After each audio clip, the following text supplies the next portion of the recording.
While halogen intense white lights are excellent for critical machine setups and limited areas of focused light, other times there is a need for larger areas of illumination.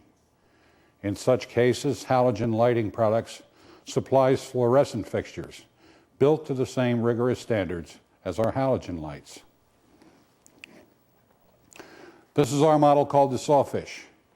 It's only 11 inches long, 2 inches in diameter at the clamps, and 1 3/4 inches in diameter at the lens. It has a 13-watt twin tube bulb, equivalent to a 100-watt incandescent. The 4100K light temperature assures excellent color quality, and it's built to withstand flying chips, coolant, vibration, and abuse.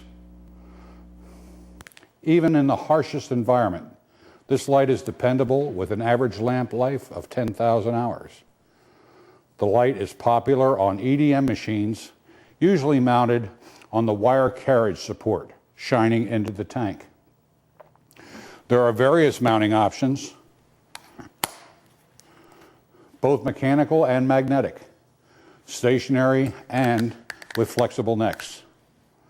It's available in 24 and 120 volt versions.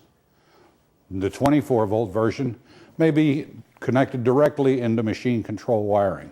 This type of light is available in 15 watt 22 inch fixtures and 30 watt 40 inch fixtures. You can see them on the board behind me. The 40 inch light is popular in lighting enclosed machining center cabinets. Mounting hardware fits all three lights.